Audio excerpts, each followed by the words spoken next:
ऐसे भगवान को इस गोपिका यशोदा ने ओखली में रस्सी से बांधने का प्रयास किया।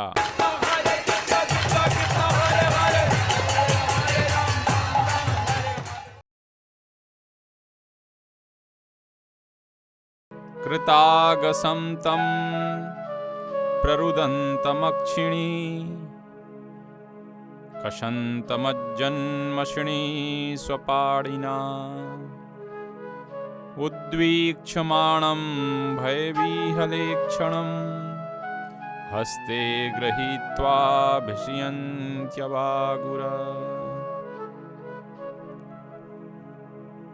मैया यशोदा जब पीछा कर रही थी भगवान श्री कृष्ण का, अपने बालक श्री लाला का, कृतागसम तम प्ररुदंतम अक्षिणी, तो भगवान ने देखा कि मैया हाथ में छड़ी लेके आ रही हैं। उद्वीक्षमाणम स्वपाणिना, अपने हाथ में माता यशोदा छड़ी लेके आ रही हैं। तो क्या हुई भगवान की स्थिति? कृत आगसम, मैया यशोदा समझ रही थी ये अपराधी है, और कृष्ण भी समझ रहे थे हाँ हमने अपराध किया है। तो प्ररुदंतम अक्षिणी कषंतम अंजतमषिणी, जिस प्रकार से माताएं अपने बच्चों के आंखों में काजल लगाती हैं, तो जब बालक कृष्ण ने देखा कि माता यशोदा उनकी ओर आ रही हैं हाथ में छड़ी लिए हुए, तो भगवान श्री कृष्ण की आंखों से प्ररुदंतम रोने लगे और उनकी आंखों से अश्रु गिरे और वो अश्रु काजल में मिले और पूरा गाल हो गया उनका काला काला। पूरे आंसू काजल के साथ मिलकर के उनके मुख के ऊपर फैल गए। सत्यव्रत मुनि भगवान के इसी स्वरूप का ध्यान करते हैं कि किस प्रकार से भगवान का काजल भगवान के अश्रुओं में मिलके भगवान के सुंदर सुंदर श्याम वर्ण गालों के ऊपर ये काजल फैला हुआ, भगवान की शोभा और बढ़ गई है। भगवान कृष्ण ने अपनी गलती स्वीकार कर ली, फफक फफक के रोने लगे। और मैया यशोदा ने क्या किया? डांटना शुरू किया उनको। लेकिन डांट तो रही थी, लेकिन डांटते हुए ध्यान भी रख रही थी कि कहीं ज्यादा हमारा लाला डर नहीं जाए। तो धीरे धीरे धीरे धीरे उन्होंने अपने बालक को डांटना शुरू किया। जैसे कई बार मैया डराती है कि ऐसा करोगे तो ये कर दूंगी, ऐसा करोगे तो आओ तुम घर आओ, देखती हूँ तुम्हें कितनी पिटाई करेंगे। तो इस तरीके से कई बार माताएं डरवाती हैं। तो इसी प्रकार से मैया यशोदा भी डरवाई थी, तेरी पिटाई करूंगी बंदर कहीं के, अब तुम खेल नहीं पाओगे, बांध दूंगी तुम्हें। तो स्वाभाविक है, हम देखते हैं कि जिस व्यक्ति को जो चीज नहीं मिलती है उस वस्तु के प्रति उस व्यक्ति का विशेष आकर्षण होता है। जब तक शादी नहीं हुई तो लगता स्त्री के प्रति विशेष आकर्षण होता है, और शादी हो जाए तो फिर आकर्षण उतना कम हो जाता है। जिसने कुछ खाया नहीं तो बहुत, वो जो आइटम खाया नहीं उसके थोड़ा मिल जाए खाने से, दूसरे की थाली अपन देखते हैं तो लगता है अपनी थाली में कब आएगा, लेकिन अपनी थाली में आया और मुंह में गया खत्म आकर्षण। कितने लोगों के साथ ऐसा होता है, जब सुंदर सुंदर पकवान देखते हैं और खाने की इच्छा बहुत प्रबल हो जाती है। तो जिसे जो रस नहीं मिला है उसका आस्वादन वो व्यक्ति करना चाहता है। और इस ब्रह्मांड में किसके अंदर ये क्षमता है, किसके अंदर ये शक्ति है कि छड़ी लेके भगवान कृष्ण की ओर, इस ब्रह्मांड के परम स्वामी की ओर छड़ी लेके उनको डराने के लिए, डराने का साहस भी कर सके, ये क्षमता किसके अंदर है? ये क्षमता सिर्फ भगवान के जो प्रेमी भक्त हैं वही ये साहस कर सकते हैं। अन्यथा जिन भगवान के भय से यम के दूत उनके भक्तों के नजदीक नहीं जाते हैं, किसका साहस है कि ऐसे भगवान को बांधने का कोई व्यक्ति प्रयास कर सके? तो मैया यशोदा सिर्फ डरवा रही हैं, उनको डराने का प्रयास कर रही हैं। और इससे हमें पता चलता है कि भगवान के शुद्ध भक्तों की क्या स्थिति है। कोई व्यक्ति बहुत बड़ा योगी हो सकता है, तपस्वी हो सकता है, लेकिन शुद्ध भक्त का भगवान के प्रति जो स्नेह है, जो प्रेम है, ये प्रेम अतुलनीय है। बस ऐसा समझ लीजिए, इस प्रेम की तुलना कर पाना संभव नहीं है। तो माता यशोदा जब इस प्रकार से कृष्ण के रूप को देखती हैं कि बच्चा हमारा रो रहा है, आंखों में आंसू भरे हुए हैं, काजल से गाल उसके सन गए हैं, तो मैया यशोदा त्यक्त्वा यष्टिम सुतम भीतम विज्ञायार भगवत्सला, जब देखा कि बच्चा बहुत डरा हुआ है तो त्यक्त्वा यष्टिम, अपने हाथ से मैया ने वो छड़ी फेंक दी। क्यों? सुतम भीतम, अपने पुत्र के भय के ऊपर विचार करते हुए, अर्भक वत्सला, और इच्छा की। क्या इच्छा की? तम बद्धुम दामनात, कि मैं इसको रस्सी से बांध दूंगी।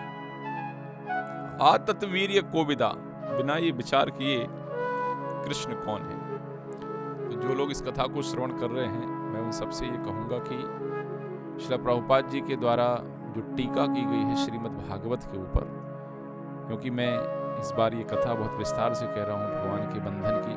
सामान्यतः कथाओं में बहुत जल्दी कह के निकल जाते हैं, लेकिन एक एक शब्द का आप अर्थ समझ सकें कि क्या सुखदेव गोस्वामी के कहने का भाव है। तो कथा श्रवण के समय आप यदि श्रीमद् भागवत श्रील प्रभुपाद जी की जो टीका है, वो टीका आप साथ में लेके जो श्लोक मैं चर्चा करता हूँ उसको आप देखेंगे तो आपको सुनने में और समझ गहरी होगी। तो बद्धुम दामनाथ, ये विचार किए बिना कि कृष्ण कौन है, माता यशोदा ने विचार किया कि मैं कृष्ण को बांध दूंगी। हमारे आचार्य कहते हैं इसलिए भी मैया विचार कर रही है कि ऐसा ना हो ज्यादा डांट दूं तो कहीं घर वर छोड़ के चला जाए हमारा लाला। तो अभी एक समस्या से बड़ी मुश्किल से ऐसे पकड़ा, एक समस्या नई खड़ी हो जाएगी, इसलिए मैया यशोदा ने विचार किया कि इसको बांध दूंगी। ये विचार किया और आतत वीर्य कोविदा, बिना ये विचार किए कि कृष्ण कौन है। और ये भक्तों का, प्रेमी भक्तों का स्वभाव है,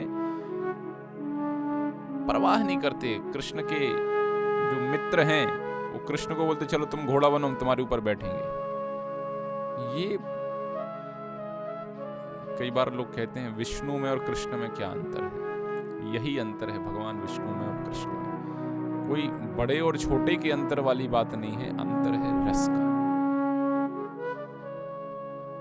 जैसे प्रधानमंत्री जी हैं, प्रधानमंत्री जब अपने कार्यालय में होते हैं, ऑफिस में होते हैं, तो किसी की ये क्षमता है उनसे उनको डांट दे, कुछ कर दे, उनके लिए कोई कुछ नहीं कर सकता है। लेकिन वही प्रधानमंत्री जब अपने घर में आते हैं तो पोता बोलता है दादू दादू घोड़ा बनो, तो दादू बनते हैं प्रधानमंत्री। जो सारे राष्ट्र के लिए प्रधानमंत्री हैं, उनका पोता उनको घोड़ा बनाता है, घोड़े के ऊपर टिक डिक डिक डिक टिक डिक डिक डिक टिक डिक डिक डिक, प्रधानमंत्री घोड़ा बनता, पोता प्रधानमंत्री के ऊपर बैठ जाता है।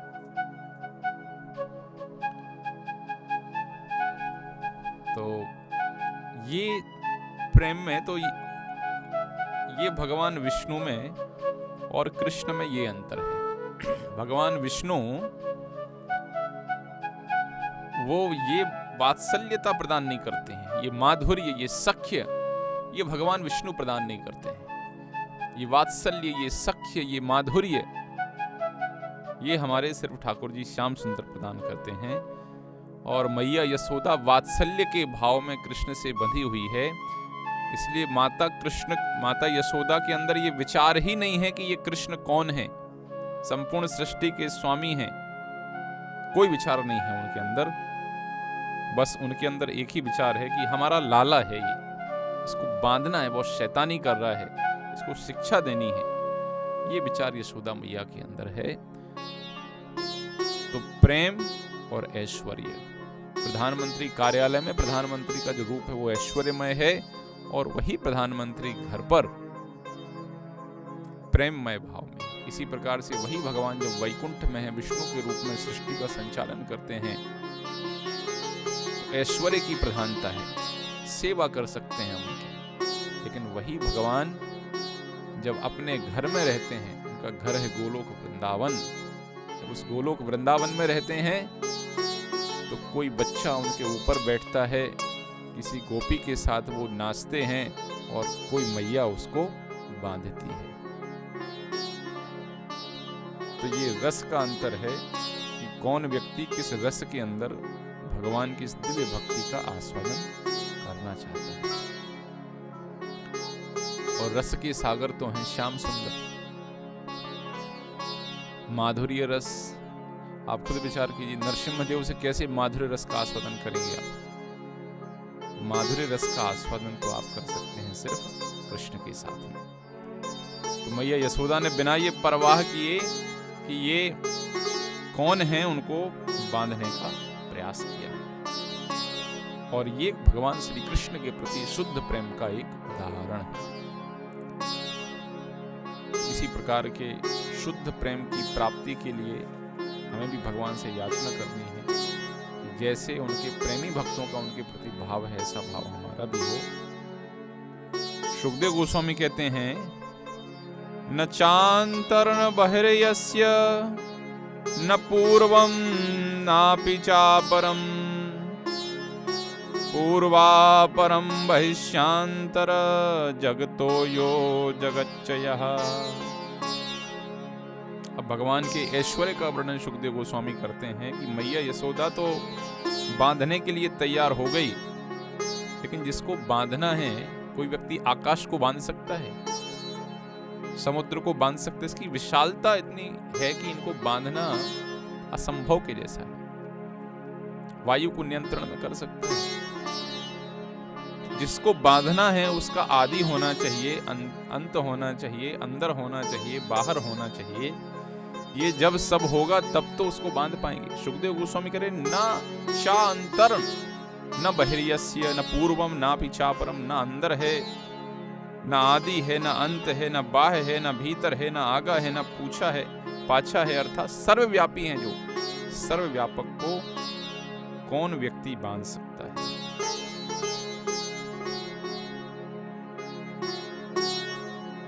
किसी व्यक्ति के अंदर ये साहस नहीं कैसे सर्वव्यापी को बांधे।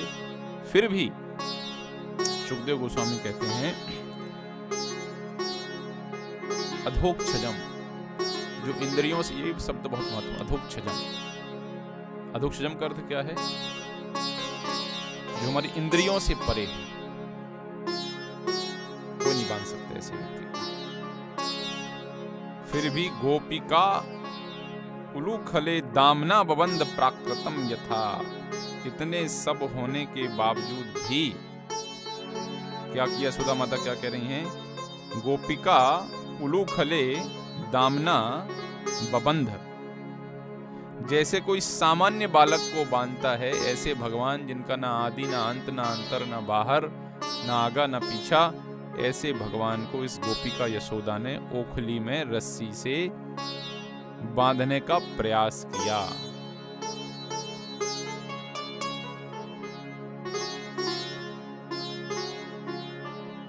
ब्रह्म संहिता में आता है, अद्वैतम अच्युतम अनादि अनंत रूपम आद्यम पुराण पुरुषम नवयौवनम च वेदेषु दुर्लभम अदुर्लभम आत्मभक्तौ गोविंदमादि पुरुषम तमहम भजामि। वेदेषु दुर्लभम अदुर्लभम आत्मभक्तौ। जो बड़े बड़े वेद वेदांतियों के लिए जो दुर्लभ हैं, बड़े बड़े वेदज्ञों के लिए जो दुर्लभ हैं, अदुर्लभम आत्मभक्तौ। अपने भक्तों के लिए ऐसे भगवान अदुर्लभ हैं। सरलता से ऐसे भगवान अपने भक्तों के लिए प्राप्त हो जाते हैं, क्योंकि ऐसे भगवान के भक्त उनके प्रेमी होते हैं। तो कृष्ण की विशालता है, अद्वैत हैं, अच्युत हैं, कोई उनको कैसे बांध सकता है? लेकिन तद्दाम वन्द्यमानस्य स्वार्भकस्य कृतागसः द्विअङ्गिलोऽनं भूतेन संदधे अन्यच्च गोपिका तत्दाम बध्यमानस्य। लेकिन यशोदा ने तो निर्णय कर लिया था कि अब इसको बांधना है। तो कोई कहेगा भैया उखल से बांधने की आवश्यकता क्यों थी, उखल से क्यों बांधा? तो माता यशोदा ने विचार किया कि जितना दोषी ये लाला उतना दोषी ये उखल। इसी उखल के ऊपर बैठा था ना, इसी के ऊपर बैठ के इसने मक्खन इत्यादि कार्य किया था, ये तोड़ा था, खाया था, तो उखल के साथ ही बांध देते हैं। तो उखल को भी मैया यशोदा ने दोषी माना और अपने पुत्र को बांधने के लिए प्रयास करने लगी। ये अपने पुत्र को बांधने के लिए प्रयास कर रही थी। सुखदेव गोस्वामी लिखते हैं कि इस प्रयास में, पिछले श्लोक में मैंने एक शब्द बताया था कि भगवान है अधोक्षज, जो इंद्रियों के परे हैं। तो माता यशोदा बांधने के लिए प्रयास कर रही हैं, लेकिन एक विशिष्ट घटना घटी। द्विअंगुल ऊनम, 2 अंगुली रस्सी छोटी पड़ गई। अब आप खुद सोचो, बालक कृष्ण छोटे से थे, आपकी कमर कितनी है? 30, 34, 32। तो 32 कमर को यदि बांधना है तो 4-5 फीट रस्सी बहुत है। आराम से 4 फीट रस्सी में 34, 32 कमर बन जाएगी। तो बालक तो छोटा सा था, तो उसकी कमर कितनी होगी? मुश्किल से 32 आपकी है तो 18, 14, 15 रही होगी। आसानी से बन सकते हैं। तो मैया यशोदा ने छोटी सी रस्सी लाके उसको बांधने का प्रयास किया, लेकिन घटना ऐसी घटी कि द्विअंगुल ऊनम अभूत, थोड़ी रस्सी छोटी पड़ गई। थोड़ी रस्सी छोटी पड़ गई तो होता है कभी कभी, चलो ठीक है रस्सी थोड़ी छोटी पड़ गई, तो कितनी छोटी पड़ी? 2 अंगुल छोटी पड़ी, तो 10 अंगुल और जोड़ दो तो गांठ लग जाएगी उसमें। तो यशोदा माता ने थोड़ी सी रस्सी और लेके आ गई, उसको बांधने का प्रयास किया। कहां से रस्सी लेके आई? सुखदेव गोस्वामी कहते हैं तत अपि न्यूनम 3 अन्यतपि, और दूसरी लंबी रस्सी उन्होंने बुला ली। लेकिन क्या हो गया? न्यूनम यत यत आदत, जितनी रस्सी ला रही थी कृष्ण को बांधने के लिए, सब रस्सी छोटी पड़ती जा रही थी। हमारे भक्त कहते हैं कि कृष्ण क्यों नहीं कहां से मैया यशोदा रस्सी ला रही थी? तो बोले पहले तो रस्सी कम पड़ी तो मैया यशोदा ने अपने बालों की रस्सी निकाली और बालों की रस्सी अतिरिक्त जोड़ दी उसमें। लेकिन बालों की रस्सी से भी भगवान श्री कृष्ण बंध नहीं रहे। तो जो लोग गांव से हैं, जो जानते हैं गौ माता की बांधने के लिए रस्सी का प्रयोग किया जाता है, तो गौ रस्सी, गौओं की रस्सी बुलवाई, तो वो रस्सी भी कम पड़ गई। एक आचार्य व्याख्या करते हैं कि गो का एक अर्थ होता है इंद्रियां। तो जो अधोक्षज हैं, अधोक्षज इंद्रियों से परे हैं, तो गो का एक शब्द है इंद्रियां। तो जो इंद्रियों से परे हैं, जो गो से परे हैं, क्या वो गो रस्सियां बंध सकते हैं? अर्थात ऐसे अधोक्षज को इंद्रियों से बांधना असंभव है, नहीं बांधा जा सकता है। तो बहुत प्रयास कर रहे हैं, लेकिन भगवान जो है बंध नहीं रहे। श्रील प्रभुपाद जी तात्पर्य में लिखते हैं कि वास्तव में भगवान की जो शक्तियां हैं, जैसे मान लीजिए कोई बड़े अधिकारी हैं या कोई बड़े नेताजी हैं और वो कहीं जा रहे हैं, तो यदि कोई उनको बांधने का प्रयास करे, उनको कुछ कष्ट पहुंचाने का प्रयास करे, कर सकता है? नहीं कर सकता है। आजू बाजू जो Z++, जो भी सिक्योरिटी उनकी सुरक्षा लगी हुई है, वो पूरा उनको बचाने का प्रयास करेंगे, अपनी जान लगा देंगे उनको बचाने के लिए। तो इसी प्रकार से भगवान की शक्तियों की भी क्या हो जाती है, एक तरीके से ये उनका अपमान था कि आपके रहते हुए भगवान को बांध दिया, कृष्ण को बांध दिया। तो भगवान की शक्तियां हैं वो बंधने नहीं दे रही हैं। तो भगवान की असीम शक्ति जो है, जो शक्तियाँ अपना प्रदर्शन कर रही थीं और बंधने नहीं दे रही थीं। और या ऐसे कहें कि भगवान भी कह रहे थे कि भैया ऐसा है कि जब तक मैं ना चाहूं तो किसी के अंदर ये साहस नहीं है कि हमें बांध दे। किसी के अंदर ये साहस नहीं है कि हमें बांध दे।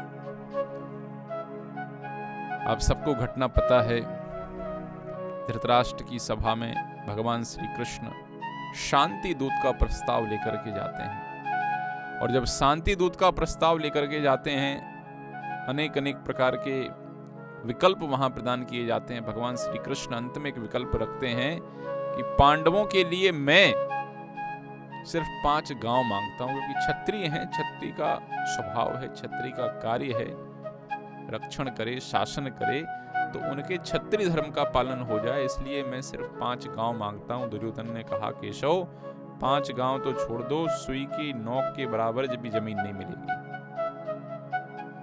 तो दुर्योधन ने वहां भगवान को बंदी बनाने का प्रयास किया, लेकिन भगवान ने अपना ऐसा विशाल रूप दिखाया कि सबकी आंखें चौंधिया गईं। तो भगवान ये बार बार स्पष्ट करते हैं कि जब तक मैं न चाहूं कोई मुझे बांध नहीं सकता है। तो कोई व्यक्ति अपने प्रयास से भगवान को बांधे, ये असंभव है। हाँ, तो अब 2 अंगुल रस्सी क्यों छोटी पड़ गई? इस 2 अंगुल रस्सी में हमारे आचार्य कहते हैं कि एक अंगुल रस्सी हमारे प्रयास को व्यक्त करती है कि हमें क्या प्रयास करना है भगवत प्राप्ति के लिए, कौन कौन से कार्य हमें करने चाहिए, किस प्रकार से इन कार्यों को करने की दिशा में हमें आगे बढ़ना है। अर्थात हमें पूरा प्रयास करना चाहिए कि किस प्रकार से हम भगवान की सेवा के लिए उन्मुख हो सकते हैं, तत्पर हो सकते हैं। अर्थात जो सिद्धांत है यहाँ साधक के लिए, जो प्रेरणा है कि भक्ति के जो अंग हैं उन अंगों में हमें परिश्रम करना चाहिए। दृष्ट्वा परिश्रमम कृष्ण, भक्ति के अंग क्या हैं? श्रवणम कीर्तनम विष्णु, स्मरणम पाद सेवनम, अर्चनम वंदनम दास्यम, सख्यम आत्मनिवेदनम। इस नवधा भक्ति के अंदर हम भगवान के विषय में श्रवण करते हैं। संपूर्ण शक्ति लगा करके भगवान के विषय में श्रवण करें, भगवान के विषय में सुनने का प्रयास करें, भगवान के विषय में कीर्तन करें। उनकी हरे कृष्णा कृष्ण कृष्ण हरे हरे, हरे राम राम राम हरे हरे स्मरण करें। और जो व्यक्ति श्रवण करेगा, कीर्तन करेगा, स्मरण हो ही जाएगा। वंदन करें, पूजन करें, भगवान के प्रति आत्मसमर्पण की दिशा में आगे बढ़ें।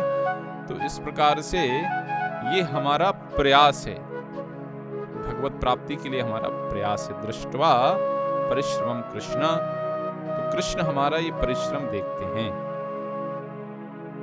खूब सेवा में लगे, थक जाए, शरीर थक जाए, हमेशा सेवा भाव में लगा रहे। तो इस प्रकार से जब कृष्ण हमारा ये प्रयास देखते हैं, तो 1 अंगुल जो रस्सी छोटी पड़ रही है, आचार्य कहते हैं ये 1 अंगुल रस्सी है हमारा, 2 अंगुल रस्सी जो छोटी पड़ रही है, 1 अंगुली हमारा प्रयास है, और दूसरी जो रस्सी है, दूसरी जो अंगुली है, वो है कृष्ण की अनुकंपा, वो है कृष्ण की कृपा, वो है कृष्ण की इच्छा।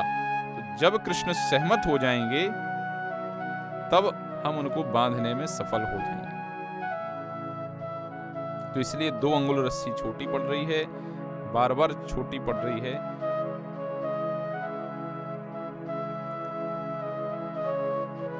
लेकिन जब कृष्ण तुष्ट हो जाते हैं साधक की भक्ति से, तो स्वयं सारा कार्य कर देते। इसलिए कहते हैं सेवोन्मुखो ही जिह्वातौ। हमारा प्रयास ये होना चाहिए कि हम भगवान की सेवा में लगे। और किस प्रकार से ये सेवा होती है? ये सेवा का स्वभाव है सेवोन्मुखो ही जिह्वादौ। जिह्वा से ये सेवा शुरू होती है। क्या करें जिह्वा से सेवा करने के लिए? सबसे महत्वपूर्ण जिह्वा से सेवा करने के लिए भगवान का प्रसाद खाएं।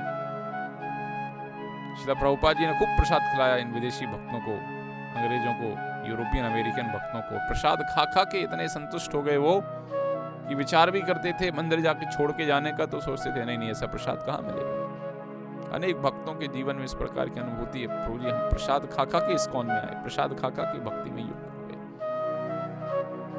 तो ऐसा विचार करें हम कि हम जो खाएंगे, जिसे मैं गीता के ऊपर हाथ रख के कसम खाता हूं, जो कहूंगा सच कहूंगा, सच के अलावा कुछ नहीं कहूंगा। इसी प्रकार से हम ये संकल्प करें कि मैं गुलाब जामुन के ऊपर हाथ रख के कसम खाता हूं कि मैं खाऊंगा तो प्रसाद खाऊंगा, प्रसाद के अलावा कुछ नहीं खाऊंगा। तो इस प्रकार का हम संकल्प लें। और दूसरा, इस जिह्वा से भगवान के नाम का कीर्तन करें, बहुत आवश्यक। कितना सुंदर मंगलमय चैतन्य महाप्रभु की अनुकंपा से संकीर्तन आंदोलन हम सभी को प्राप्त हुआ है। किसी व्यक्ति को किसी कार्य में, कक्षा में कथा सुनने में आनंद आया या नहीं आया, लेकिन कीर्तन में सबको आनंद आता है। खूब कूद कूद के नाचते हैं, कीर्तन में हर व्यक्ति को आनंद आता है। इस कीर्तन हम भगवान के नाम का जप करें। सभी जो कथा सुन रहे हैं, जो लोग 2 माला भगवान के नाम की करते हैं, 4 माला करिए, लोग 4 माला करते हैं, 8 करिए, 8 वाले 16 करिए, 16 वाले। और कार्तिक का महीना है, और ज्यादा मात्रा भगवान के नाम का जप करिए। तो सततम कीर्तयन्तो मां, भगवान के नाम का कीर्तन हमारा होता रहे, भगवान के नाम का जप होता रहे, इसके लिए हमें प्रयास करते रहना चाहिए। और इस प्रकार से हमारा जो प्रयास वाला पक्ष है, एक जो अंगुली है, वो एक अंगुली का काम हम पूरा कर देंगे। दूसरी जो अंगुली है उसके ऊपर अपना कोई वश नहीं, वो तो पूर्ण रूप से भगवान के ऊपर ही आश्रित है। तो हम अपना प्रयास पूर्ण करें। तो यशोदा मैया अपने प्रयास में लगी हुई है। देखते हैं क्या होता है यशोदा मैया के प्रयास का।